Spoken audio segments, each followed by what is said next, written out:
pledge allegiance to the flag of the United States of America and to the republic for which it stands, one nation, under God, indivisible, with liberty and justice for all.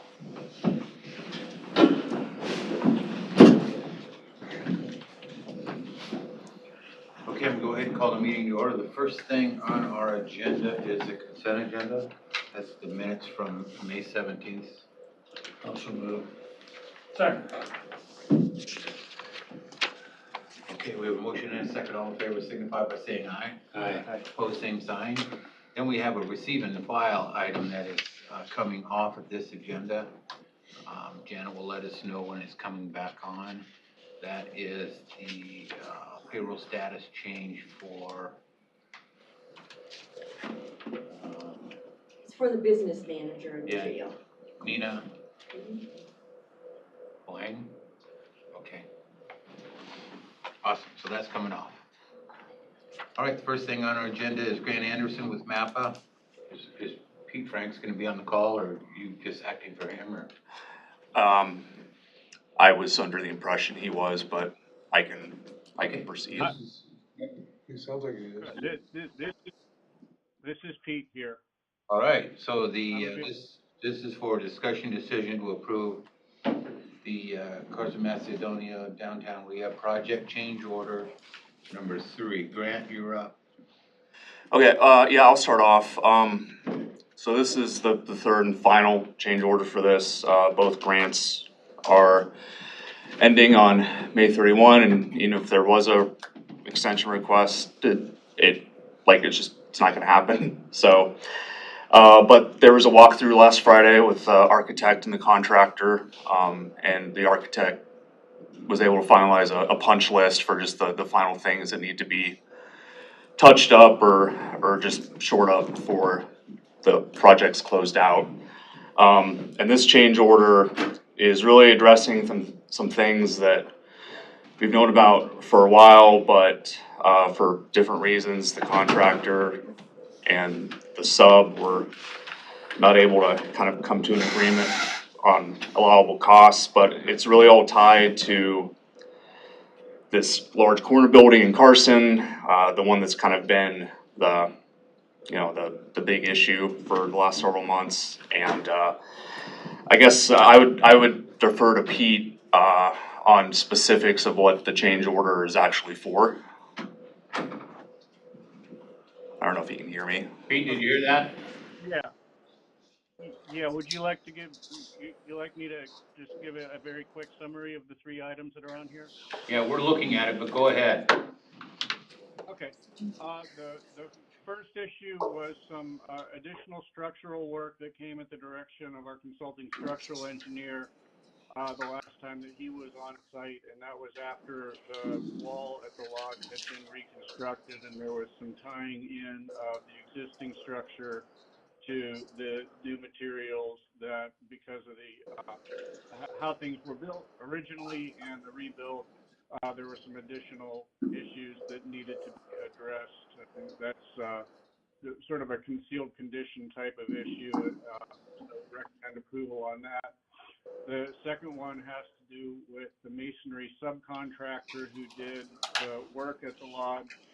As you might remember, that was done in February and March and was done with temporary heat in order for us to be able to get the work done and be able to have sufficient time to finish out the balance of the project by the May 31st deadline. So these are additional costs that are directly attributed to the winter conditions where we had to tent the building and scaffold it and provide temporary heat. And we've been kind of going back and forth on this one for about 8 weeks. And at this point, this is a number that, with those conversations, we're confident that that this is a good number, and we recommend approval for that. And then the final item is a somewhat complicated federal grant issue where the Davis-Bacon prevailing wage rate for the glass installers was changed, and so we had to go back through the entire duration of the project to make an adjustment to almost 200 hours of install time. And the additional $6,424 there is just getting the glass installers paid with prevailing wage so we can close out the grant. So each of these are things that we've reviewed and we recommend approval, and the net change overall is $22,985. I'll just say, that there are sufficient grant funds to cover this, and we still need to apply the remaining property owner contribution to this.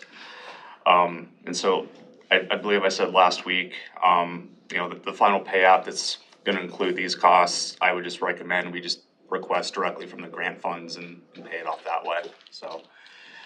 Just try to wrap this thing up, as cleanly as possible. We've got plenty of funds in there for this. So there's one more before there's a closeout yet coming after this, right? So I think there's gonna be a pay application for May, and then, I might be wrong, but I would suspect that after the 31st, there might be one more pay app that includes these costs, but, there's kind of a grace period with the grants where you can still, as long as the work has been done by the 31st, we can still submit invoices for payment. So you might see one more in June, but that would be it. So one for May and then one that would include this change order. Are we still looking at a project completion of the 30, by the end of this month? Yes. That'd be awesome. Okay, what's the pleasure of the board? Make a motion to approve 22,985.29. Change order number 3. Yep, second. Any other discussion for Grant or Frank? We have a motion and a second. All in favor, signify by saying aye. Aye. Opposed, same sign. Thanks, Grant. Okay, thank you. We have John Rasmussen, discussion decision to approve an amendment Thanks, to Pete. the county 5-year program for accomplishment year 2022. John, you're up. Sure. So, on the agenda is a resolution to amend the program. Funding doesn't really change, I'm just moving funds and projects here. So you can see the two segments on Dumfries and 240th down the lower left corner. M47 was programmed, but I moved some more federal funds there, so I'm amending in 100,000 swap money there. Then the items 3, 4, and 5 are some bridge structures we started on or completed this year that weren't in my 5-year plan. Some of those are smaller bridges, and we kind of move those around. I think swap's maybe not the right word, but based on site availability. So if we have a utility we can't get moved fast enough, we just go to another site and work somewhere there. So there's no shortage of work. We just go to the easy sites if we get tied up on a different one.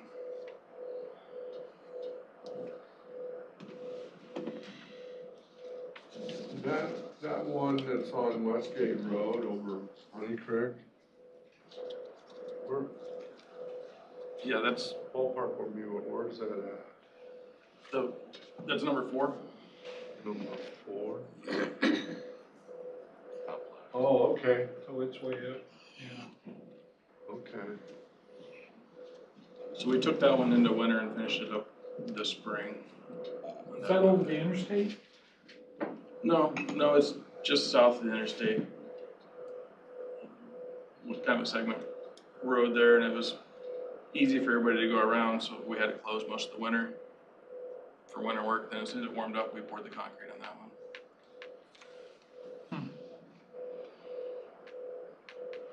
Was that a wooden bridge before then, or not? Yes. And it went back as a steel and concrete.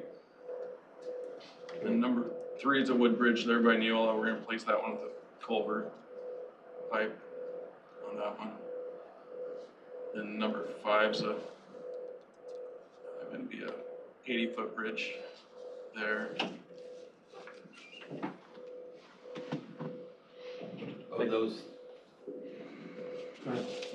Of those 3 bridge replacements, John, how many is our road bridge crew going to do that work? All three of those, yes. Awesome. I'll make a motion to approve. Second. Resolution 41. Two real quick questions for you, John. On 192nd, we were looking at going south on that. Where are we at with that? Probably need to work with Paul on that one, still as far as the funding goes. Is that still on the plate? It's on the radar, yeah. It's not Are a you a rise program. for that? Do it. Are you looking at a rise grant again for that? I think we're gonna try for that. Yeah. Rise Then grants are tough. we talked about that road between Old Six and Three Bridge Road. Okay. Where are we at with that one? When we talked about that one earlier, that turned into a development property after that, and kind of the theory after that is if it develops, we require them to build that through road. So that's kind of where that left off. So a lot of that property is sitting out there for development now.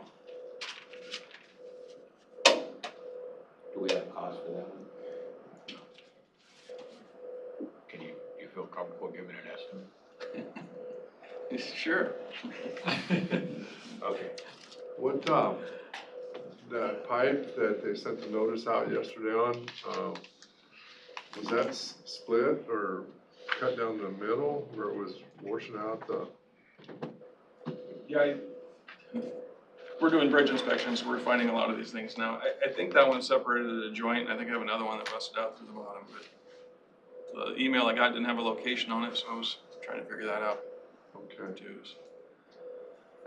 So do you do the inspections on those on every other year or something on the tubes or something or? On the pipes, we're almost continuously inspecting those, but the county's so large, you know, it takes, Yeah. it's probably 3 townships a year on the inspections, Okay. trying to get around the county. Yeah, those get looked at, not as frequently as the bridges. Okay. Thank you. Any other questions for John? I'm good. Mr. Hauser, call the roll, please. Chairman Wickman. Supervisors Bell. Right. Groby. Aye. Schultz. Aye. And Shay. Aye. Next up, where you seek an Thanks, John. update on public health. Good morning. Morning. Come on up, hurry up.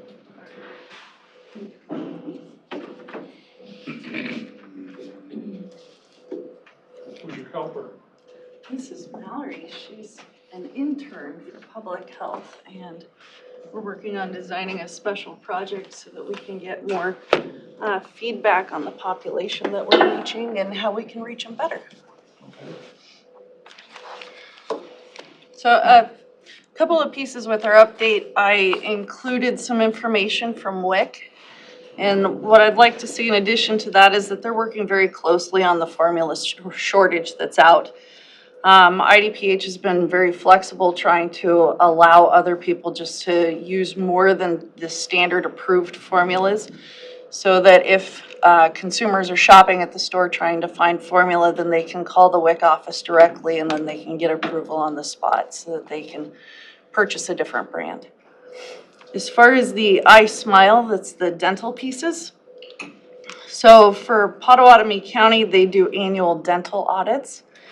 And those are for kindergarten and 9th grade. So for 2021, for kindergarten, 87% have seen a provider, and 15% of 9th graders have seen a provider. 15.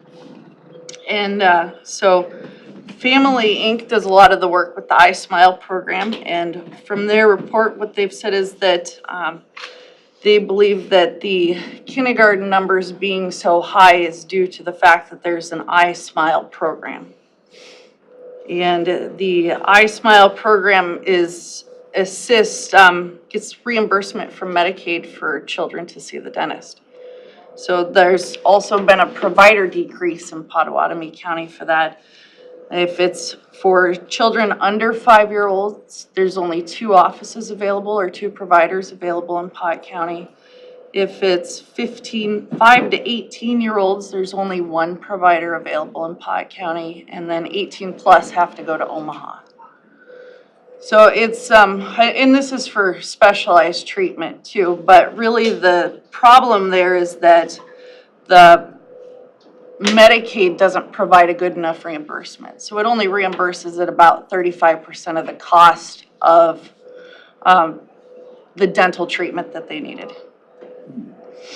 So there is a Children's Oral Health Coalition that Family Inc. is leading. And that's the biggest priority for that coalition is not only to get an increase of providers, but get that increase in reimbursement to support the provider base. Maria, the Creighton Dental School, Mm-hmm. can they be a help in that? Have we looked into that? I have not personally. But I would refer them either to Family Inc. or All Care because All Care does see patients as well. I just wondered if they could make a clinic or something, Right. come once or twice Right. a year.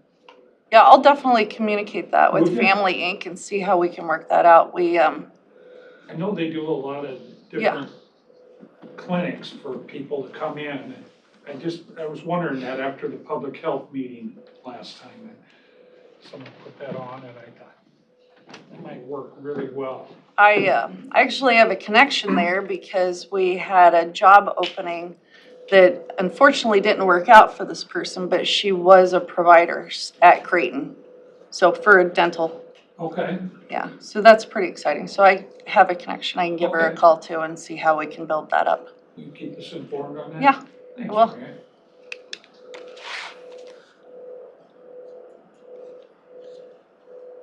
And- So do we have a number, you said 15% Mm-hmm. of the ninth graders is 15% of.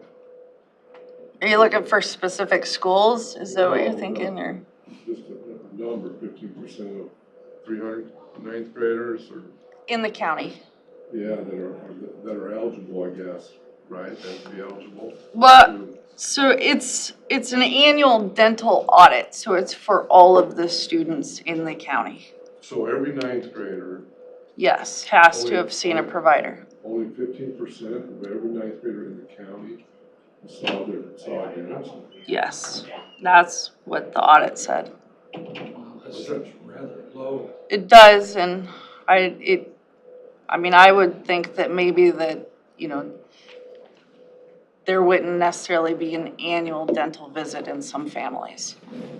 Right, but, I thought it was of the Medicaid eligible ninth graders, but it's every ninth grader, is what you're saying. So for the immunization audit, we do those. Public health does those immunization audits, and that's for every student in the county because they're required to have those. Oh. I can certainly look into it more, Scott, and get back to you. Well, I just, that's a little bit, nerving that 15% of them are getting their oral just once a year, right? So The audit was once a year. Yeah, it's an annual audit. So for Iowa, it says that for Medicaid enrolled children receiving service from a dentist in 21 for ages 3 to 5 is 53%. So. Yeah. Okay. Yeah, if you look at this, it has more information on the program and the statistics for it. Yeah. So I guess I would change that statement to say that it's Medicaid enrolled children off of here. You need to get that number up, wouldn't it? Yeah, I'm surprised it's so low, especially, at for ninth grade. ninth grade, Yeah.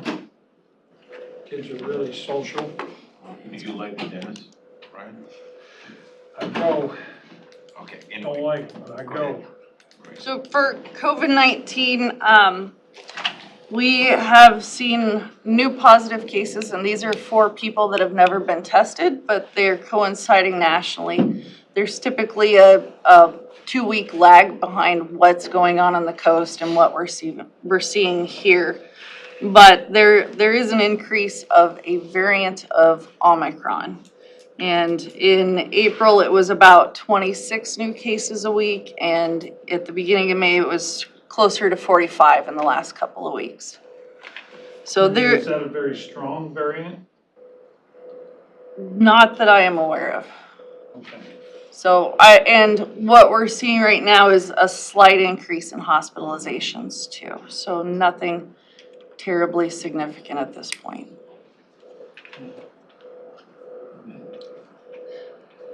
The public health still has home test kits available for anyone to come get. We also do the vaccine walk-in clinics on weekdays and once a month after hours. So the biggest change I would say with the vaccine is that the ACIP approved the first booster dose for 5 to 17-year-olds for Pfizer. So we expect to see an additional outreach. We'll be doing more this fall and summer to try and get those school-aged children their boost doses now that it's been approved. So those hospital numbers are coming from the hospitals? Yep. Yep, our epidemiologist Candy just calls the infection preventionist directly and asks. Okay. Yeah. So does that include pretty much all of southwest Iowa? No, we just call the 2 in town. Right, but a lot of those people come because there's not a hospital, come Correct. down south up to, or here. Correct. Yeah, we do see population from southwest Iowa in the Council Bluffs hospitals. And while we did track that before, our numbers were considerably higher earlier this year. I think they were closer to mid-40s in the hospital. But right now we've got around 3 people in the hospitals. It's not something that's of big concern, I would say. Another piece that we've been working on is our AAR after action review for COVID.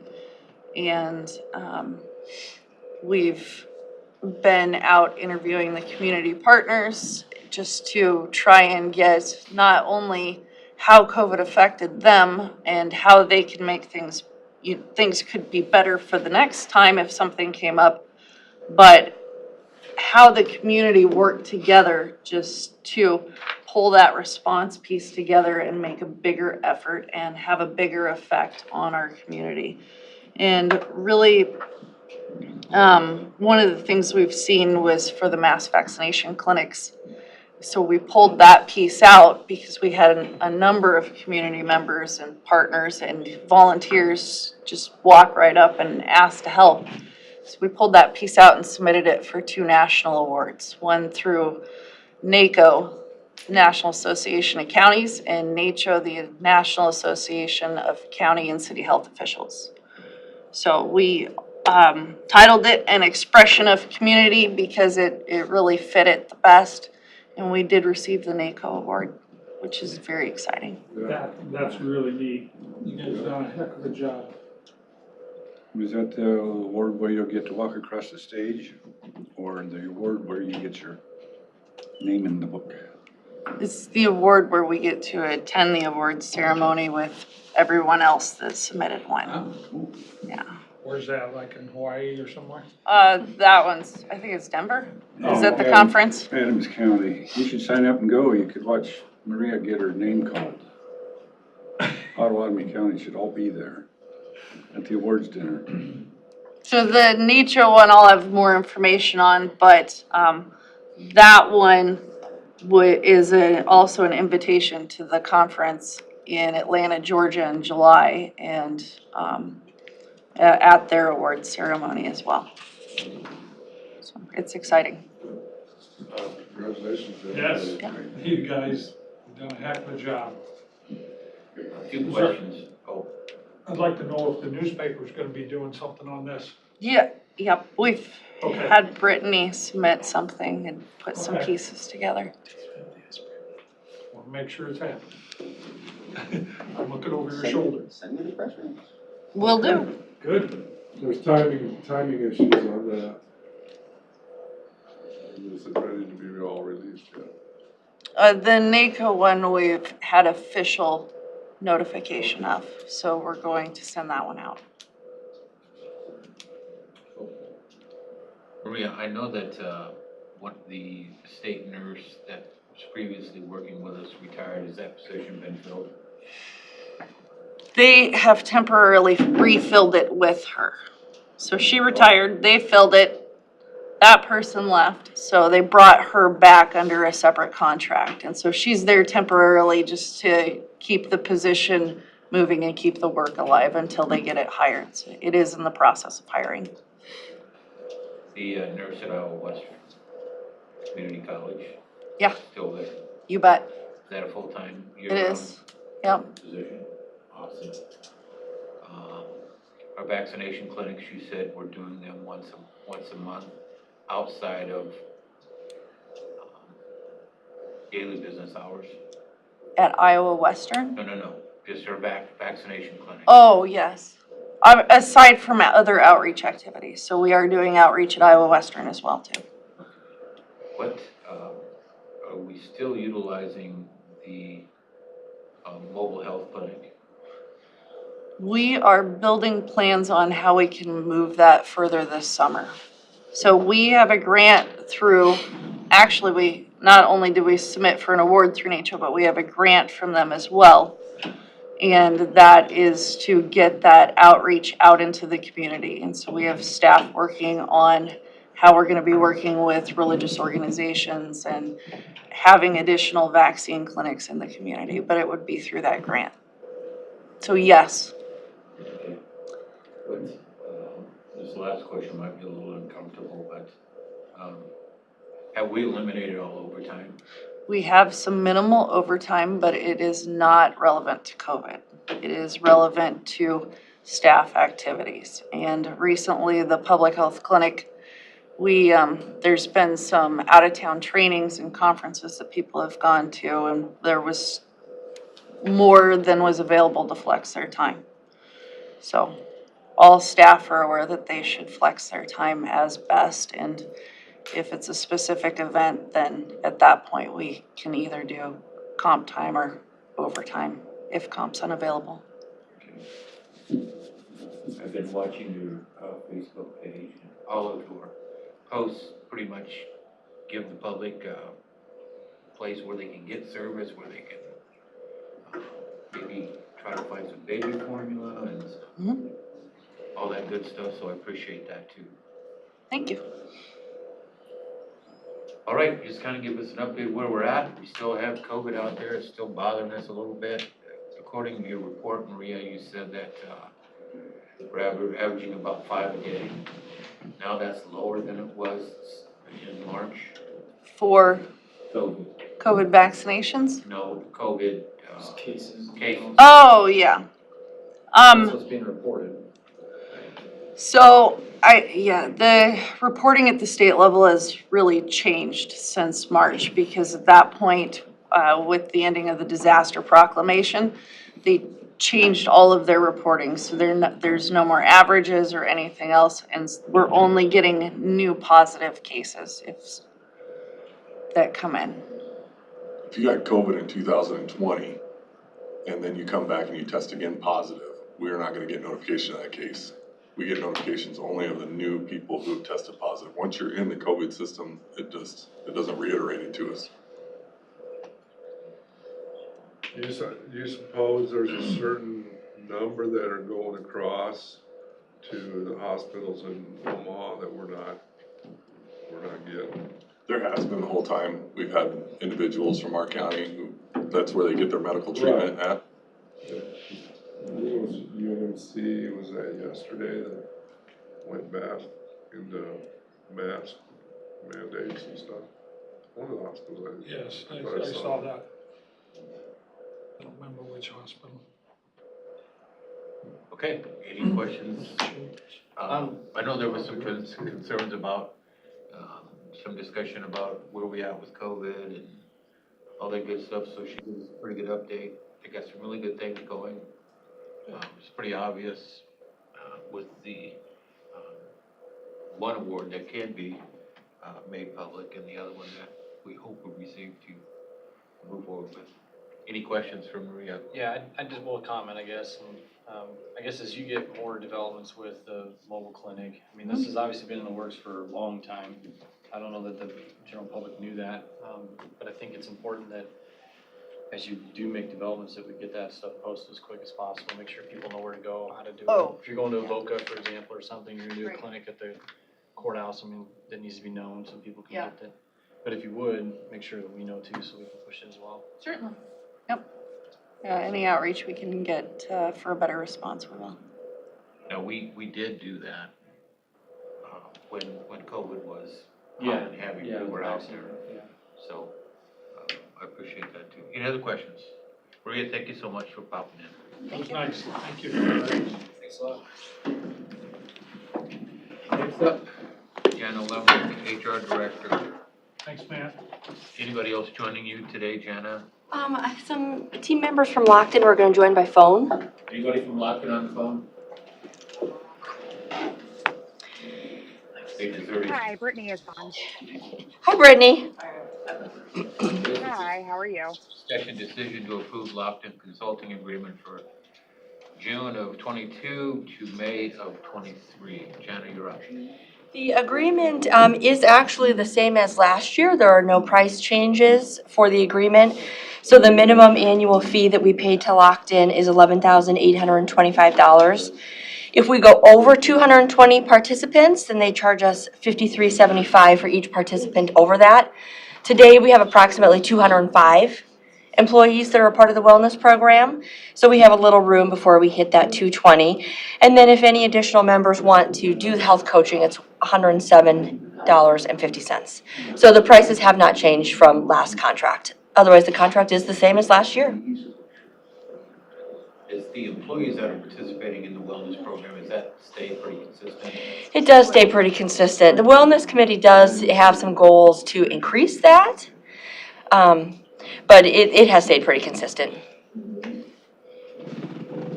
Jen, I'm assuming, even if we went above 225, we started paying for each additional person, I mean, the cost benefit's still there. Yes. Even less on the other side. Yeah. Right? So I guess it's not a. Would you still be Can striving? we do anything to encourage them to join? Well, COVID really unfortunately made the Wellness Committee really had to take a back seat because of COVID. But we do a lot of activities. The Wellness Committee has some goals to reach out to each department specifically, because each department does have specific wellness needs. So we've got some things in the works, but yes. There is a benefit, for every employee to be part of the wellness program, and it's financial benefit, so it'd be nice if we had 445? Yeah. And participated in it. Let's play the board. I'll make a motion. Second. All right, any other questions for Jenna or Brittany, who is on the phone? Brittany, thanks for your help on this. Thanks, Brittany. No, She's muted. Done. We had a motion. Thank you. We had a motion in a second. All in favor, signify by saying aye. Aye. Opposed, same sign. Next up, Thanks, Dan. we have Ms. Rita Dooley, Director of the VA. Discussion decision on the expiring terms for the commission members, Holly Collins and Brad Powell. Rita, you're up. So their terms are up at the end of June, and so we're taking a look at whether to open up the application process for additional commissioners. My recommendation to the board is that we go ahead and open them up, and then also allow the current commissioners to also apply through. And the benefit to that is to be able to generate, as we saw with the last rotation, that we were able to get some more members of the community that had interest in participating in the commission and identifying additional talent if it's there, and then also giving the commissioners a chance to reapply for their seat should they want to continue. So that's my recommendation. I'm making a motion to approve. Hold on one second. Okay. We need a motion to approve what? Read a suggestion.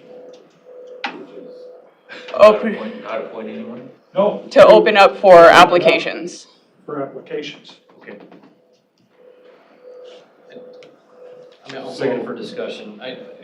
Go ahead, Scott. You second. So,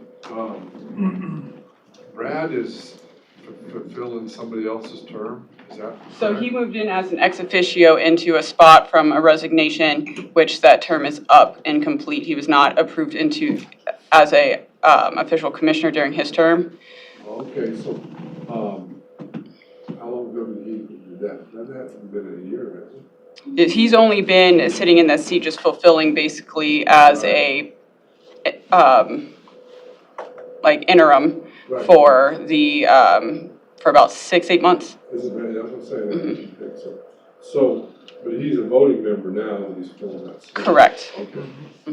Yeah, we treated those ex officios, so we kind of had people in the hopper. It was, convenient to be able to do that. I agree with you 100%, but I think we need to open this up and allow people to apply. That's not to say that these individuals won't be the ones we choose. Now, the code allows us a lot of leeway with how we appoint these folks. We don't have to go through this screening process. We could pick a name and submit that forward. But I think just given where the Veteran Affairs Commission was years ago to where it is today, we opted to do that some time ago, and I think we need to keep that in place and continue to, screen these folks as they come in.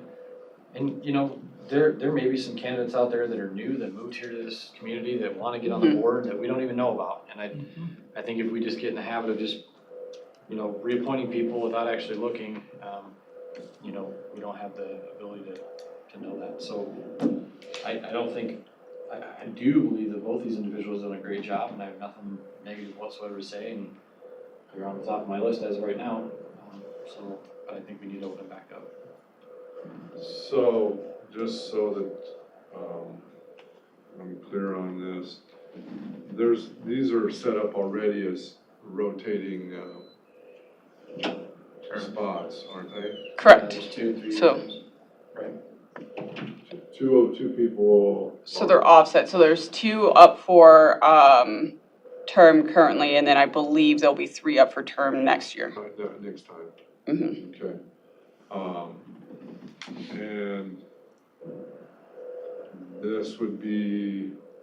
would this be Holly's second term then? Correct. Okay. Yes. We received letters from both Holly and Brad Powell being reappointed to the commission. Justin is right, we did go out for applications prior when there were some openings.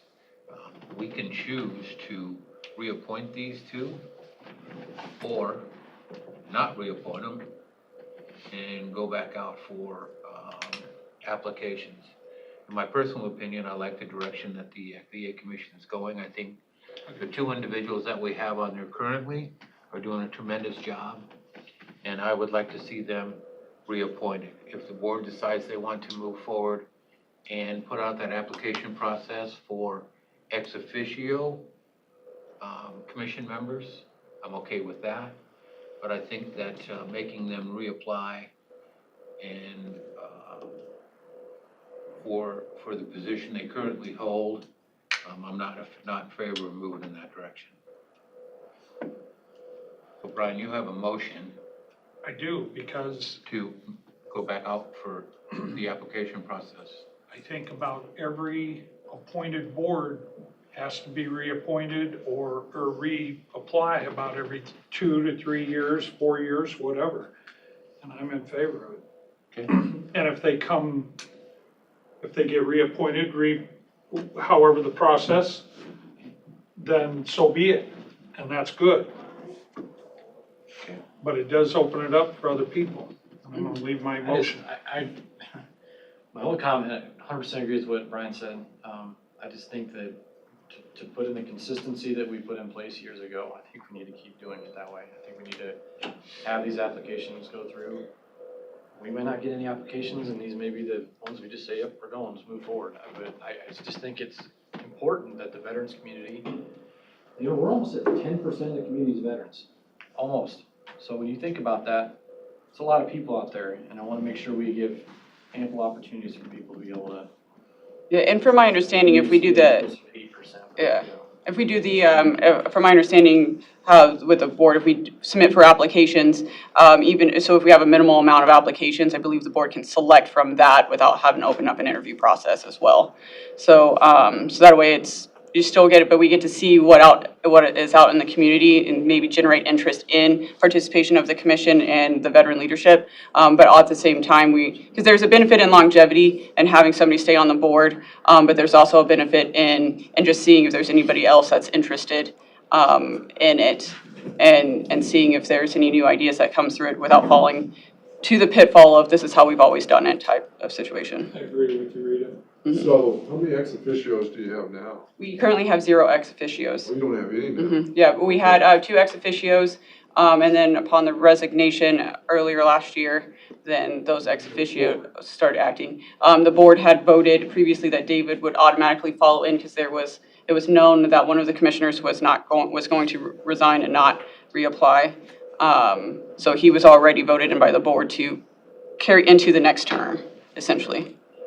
We do need to be mindful though that, the state code dictates kind of, you have to have, veterans between certain eras and things like that. So if we decide to move forward with this application process, we need to make sure that we're tailoring our invite out there to follow suit, so not someone applying that can't even qualify. That's a state deal, but I hate to see people waste their efforts. Okay, I agree with what you just said, Rita. You said it's beneficial to have longevity on the board and on the commission. And that's why I feel that these 2 individuals should be reappointed. To keep that, we've had some turnover in the VA office, and I think their expertise and knowledge and commitment serving already would benefit us in the long run. However, we have a motion and a second to put it out for an application process. Mr. Hauser, call the roll, please. Can I have one more Yep. question? So, the commission comes back with their recommendation, and then we either approve or disapprove the applicants? No, it's our job. It's completely our, Okay. we set that So up. who interviews the We do, applicants? we do. Okay. Past We we could set put up, them as aficionados, right? in the past, we set it up so that, I can't remember exactly, where's Jana? So We put it out on our regular system for it, didn't we? Yeah, we put it out on the internet, and then Jeanette collects the applications, and then we've had interview panels, so we've had Matt Wyand, Garfield, then Groby has sat on them. We usually have interview panels, a selection of veteran employees.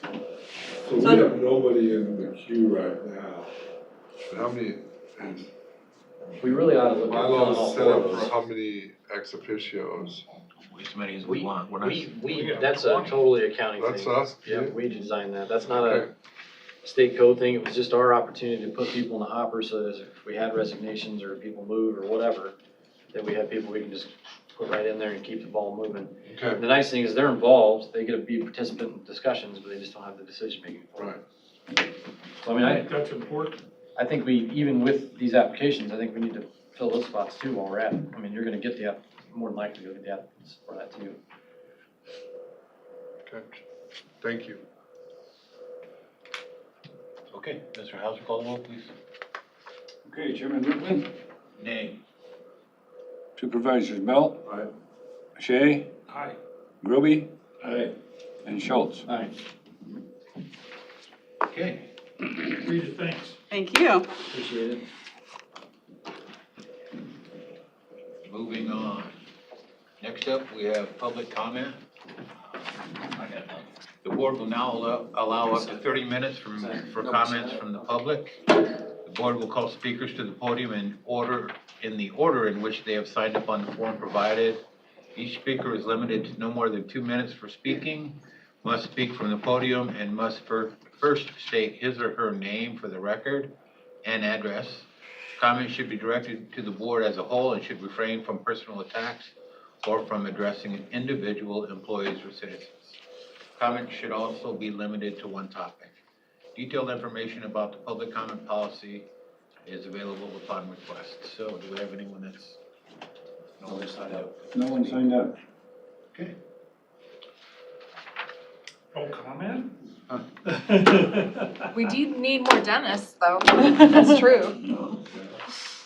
All right, so our next thing on the agenda is a closed session. I'll entertain a motion to go into closed session pursuant to Iowa Code 21.5, Parent 1, Parent C. Discussion on pending or anticipated litigation. Second. Did I hear somebody make a motion? Really?